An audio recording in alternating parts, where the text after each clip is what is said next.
Ok, voilà, chers internautes, partout vous êtes dans le monde entier, c'est toujours bel et bien votre humble servant, serviteur, Laskoni Massamba, ange de la presse, un journaliste tendre, quelqu'un qui parle très bien. Voilà, il est présent sur ces plateaux. Alors rapidement, chers internautes, vous savez très bien, vous savez, en France, nous avons un artiste, un musicien qui travaille très bien là-bas, El Kripo, Balobi Diama de Bokassa. Bientôt, vous aurez la chanson Mauvais garçon de El Kripo, Balobi Diama de Bokassa, Aza Congolais ou Azo Evren en France. Voilà, chers internautes, c'est un peu ça.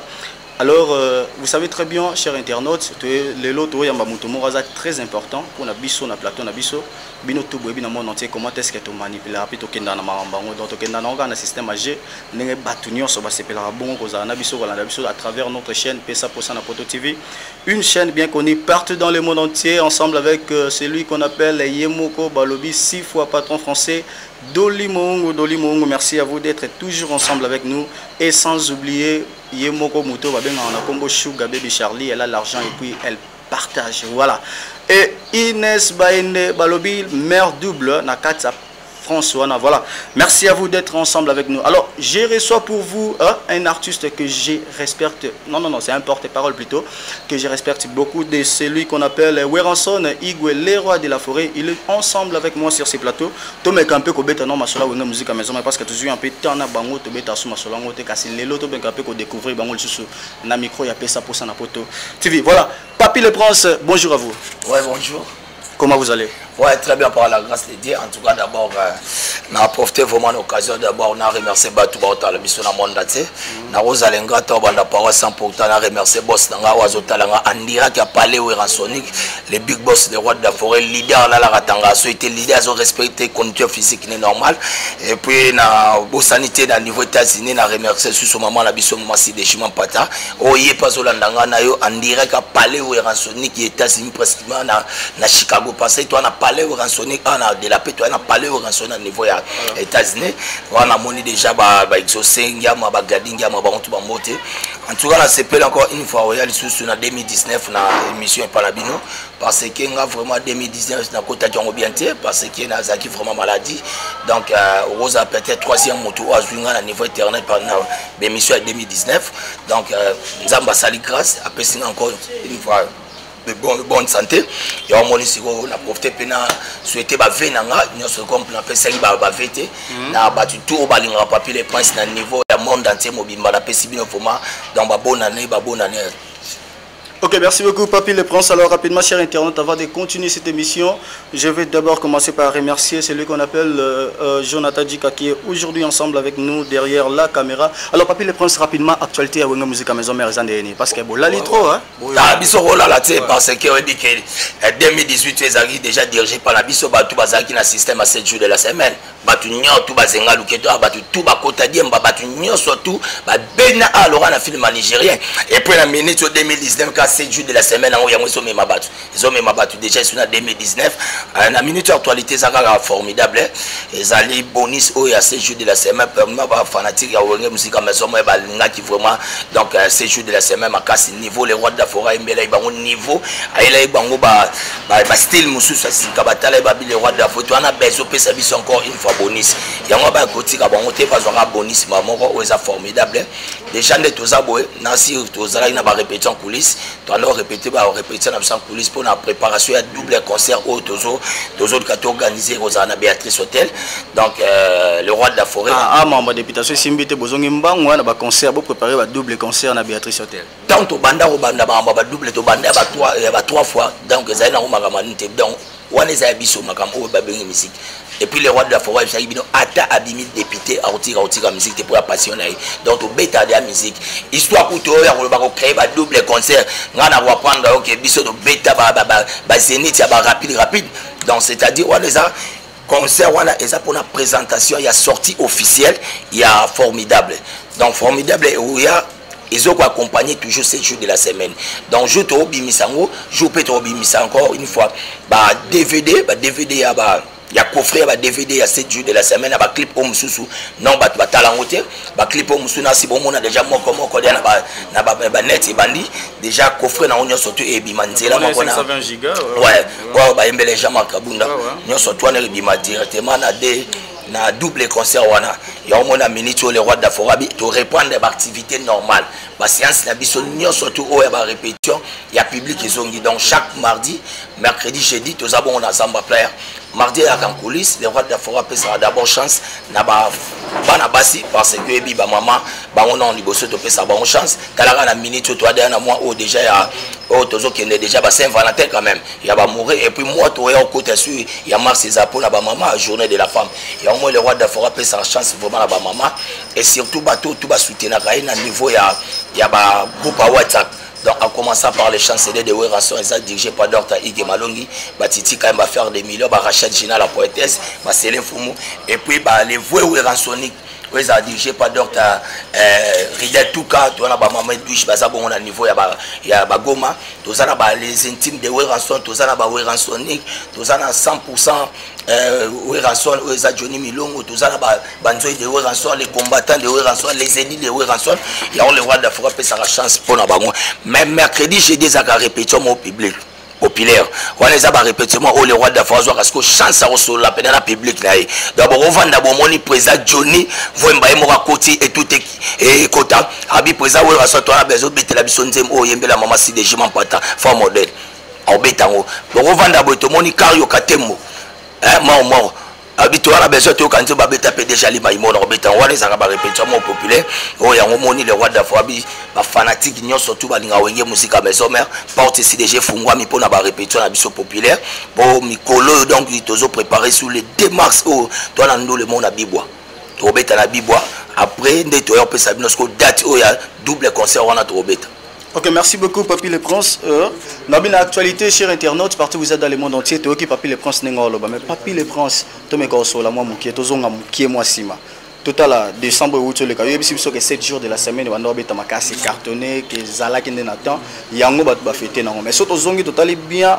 Na mois de décembre quand tu le kama omsu to mona to moni moi na moko to betelo mo kangaki yango binisi batu na bonane to moni kaka ye na fali koza fanatique te koza la tomu te posala na wenge faut défendre ga wenge musique à maison mère le wa pena vérité moi na wana to yoki 7 jours de la semaine na bonane te to yoki 7 jours de la semaine na décembre te to éviter succès à Weranson o ya zara na okala sur ça sur lelo parce que tu es Weranson tanga beta ki busan pipe ezaki boyete mais aujourd'hui on voit 7 jours de la semaine et bimi nango mais 7 jours de la semaine et comme pena ba niveau tu es belati à Weranson tout ça c'est dit à quoi bozo travailler to bon pese trop na mamba politique en tout cas le taba bete monde entier ebi so on prend monde entier ebi d'ailleurs la fanatique te to tira bimsa disque ata moko te en akati ya décembre ba fanatique na biso ba bini 7 jours de la semaine o aussi ebima kanga tina suka babini mbea te oh fanatique na biso monda omoni le photo comprendre dans la 2019 donc Papi les Panthers zo yambango tant que porte-parole Weranson suis pas là pour na robeta masola batu mususu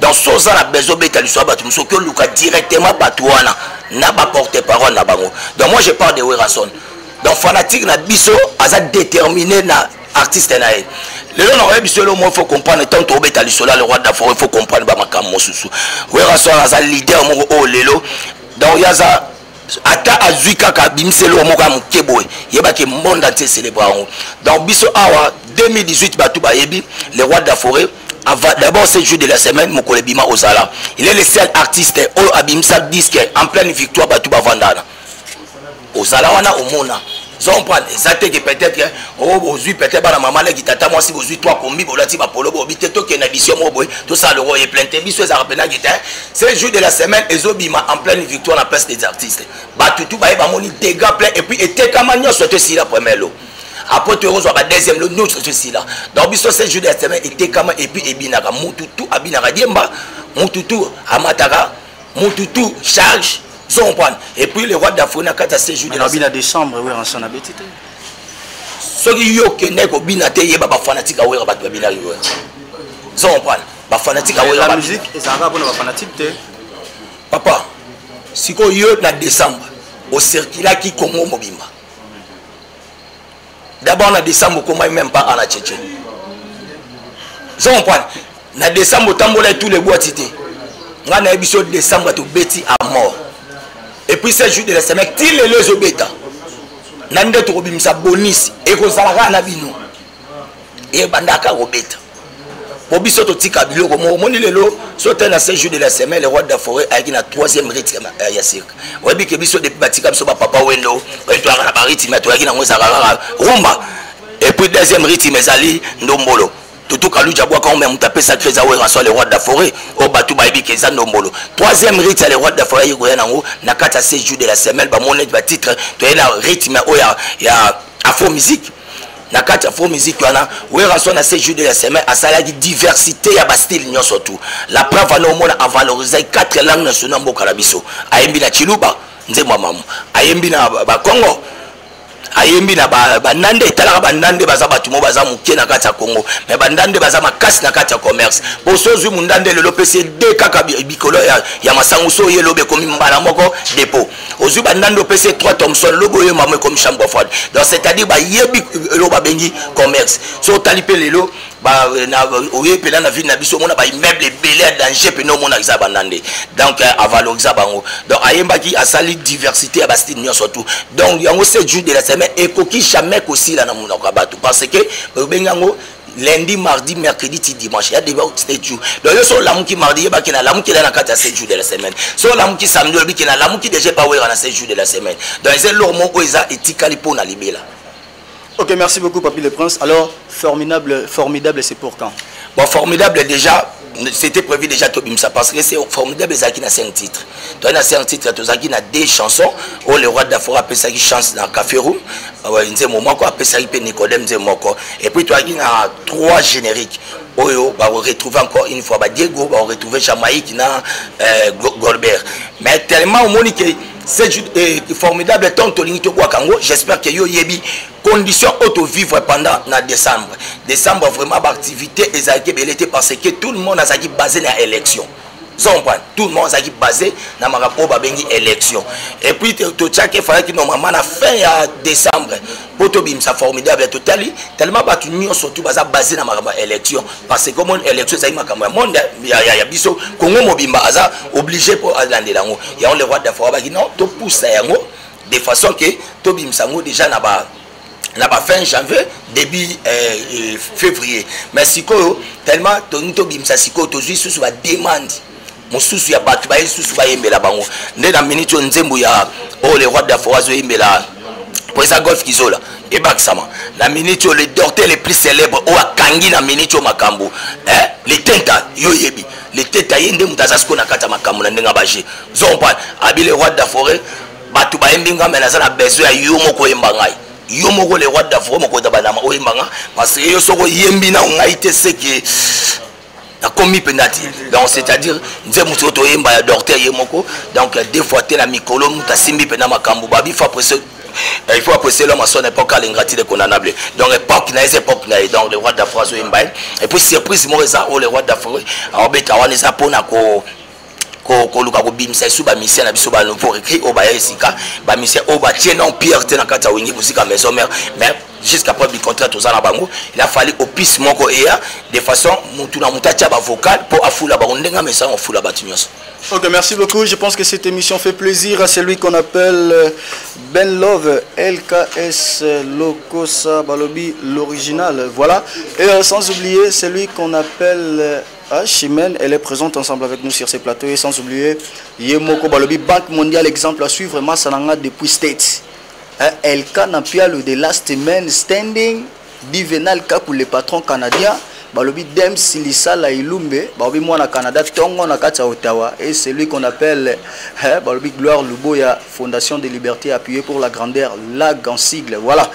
Merci à tous d'être ensemble avec nous sur cette chaîne. Alors, Papi le Prince, je pense que Nakata Wenge Musique à Maison Mère, tu as remarqué que départ ils ont continué.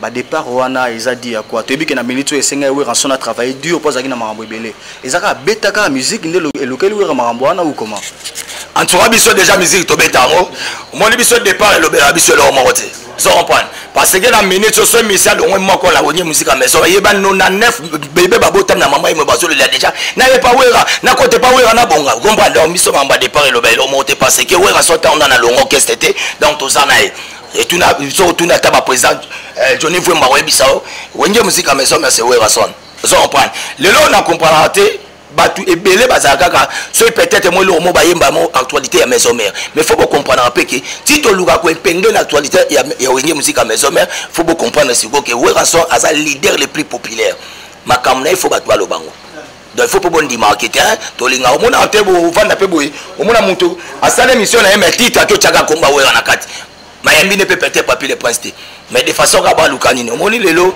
faut comprendre départ na ba musicien et ça il pas ya raté départ ba musicien et banda depuis kala na histoire musicale si quoi pas na biso et comment le roi so mutu alongwe et comment le roi problème ça problème ti Weranson monta sala rabat Weranson monta fou là ba musicien tout oyo mona le ba musicien belé bazo barder lelo na kati ya Congo on comprend que ba musicien o ba outé pas Weranson le roi de la forêt donc c'est à dire que makambo ba départ mususu tala séparation ya Weranson ba ona masana papa chéri ça on prend si ko tala ndenge batu batikela mais une fois tata direct vous comprendre asili ça makambo wana alalisi makambo surtout batu ba comprendre. Donc c'est-à-dire que le latin va pas sauter la table c'est presque table vient na biso ba d'ailleurs ba longwa quand c'est pas mutawera mtalongwe c'est un problème mutwaza libre ça la choix na on parle donc mutwaza libre ça la choix na biso comme tous les bi choix na biso za Weranson yango to va na biso na Weranson. Mais alors Papi le Prince tout ngamo mukesima tant que mon résultat à la publication de l'élection parce que Weranson a été parmi les candidats à député national ainsi provincial na Katia Congo national na Bandoudu provincial na Gimbatege. Alors tant que résultat Weranson tous les deux côtés à Katani réaction à bien la musique à maison mère Zagnen. Dans tout cas tant que yokai bongo parce que biso to bien que tout ça la campagne na biso kitoko ça on prend et puis les rois de la forêt au niveau Weranson de battu tout bazarasima parce que so tali lolo na Katia monde na Congo to lobela na Congo na biso dans na Congo na biso mutu nyonso pensé nyoto eza na Weranson yo ozo linga wera te peut-être maman leki na bino za fanatique na donc Weranson na ndako nyonso tout bon comme nous avons compris que c'est la politique donc moi épée ya ko épingler makambo ezate donc c'est-à-dire que la vie continue vous comprenez la vie continue biso to za na biso to sa makambo na biso la vie continue donc moi eto vana pena ko vendre la to ba no so la makambo parce que ngape na za politicien te quand même donc makambo ngo ezala na ba façon na mo boso boyo bando beta ngo boy talaka donc c'est-à-dire que la vie continue biso to sa musala na biso donc lelo Weranson aza mutu oyo bat ba yebi ambition Weranson peut-être ba tumsu ba kozala ba tala Weranson Andima ko tia ko postuler parce que azalaki mutu moko a défendre peu ba cosmo ezana na milieu artistique quand même et puis na monde art au moni lelo na otoyoka batu bazobeta ba solo comme si bazonga ba luka ba voter loi moko boy ministre kiti art il faut ça mutu mo di domaine pour ce mutu di domaine akoye ba passe ya baninga zo comprendre parce que ba Weranson baza batu mo ba otala lelo Weranson nzamba pambola Weranson nzamba pambola wamba tu ba yebi Weranson nzamba pambola azwa oya kolia azwa oya kumela azwa o déjà esengi azwa mais est-ce que ba musicien mususu vous comprenez ce to bi Weranson to ngo Weranson nzamba pambola est-ce que ba musicien mususu ba kufa pauvre yo mona ngote to vanda ka boto bi musicien mo nda obeta danger musicien mo boyo te bo mona pena bo danger aleka pe awa leki boy e koma ka ko hôpital e ko makambo artiste danger bima chaka Kongo bandi e koma okunde komi cotisation est-ce que c'est normal. Mais bon, biso to mona comment c'est fait na niveau pénal au moins comédien au pénal sana makambo pénal to ebi ki esa ba mama danger au moins comédien sur côté hôpital et comme ya kutambu sali kai et ça normal quand même parce que baza ba œuvre na bango baza obligé faut ba lia na ba œuvre na bango to ala ba droit mo d'auteur mo faut dimana na kati ya kuna zomban mais ebi maraté siko ba to ba fana ba Weranson ba fana abike ngande na zaboy na za masote Zompan, Weranson as avocat, Weranson as docteur, mais Weranson as musicien. Donc alors bunda pona kaya artiste, alors bunda na kaya ba docteur, te pour ba docteur bazakuna.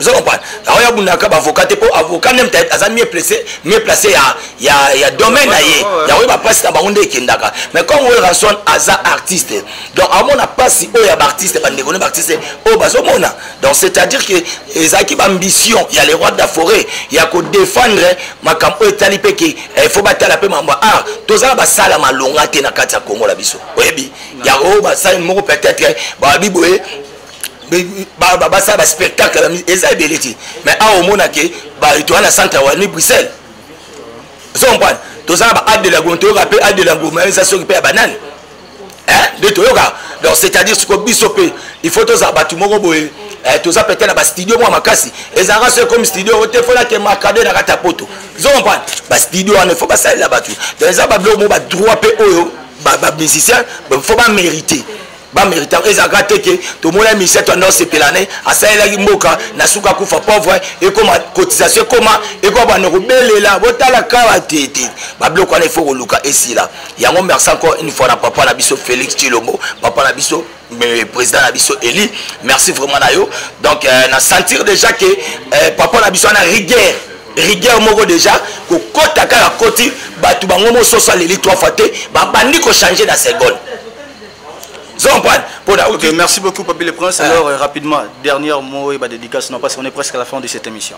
Ouais, en tout cas donc on a rôle barana ba fanatique na biso en tout cas ba l'art tout bomba qui vous gardons parce que formidable les heures dans les heures na ba condition moko donc so osala qui dit ba donc on a habité donc les heures na ba face parce que niveau na yo ki banzembo na kati niveau na ki banzembo niveau président wa ranson na yembi a rappeler ngai ka série cantique de cantique donc David abandé ko yemba donc a rappeler ngai donc ça nous plaisir à trop donc a bomba pena.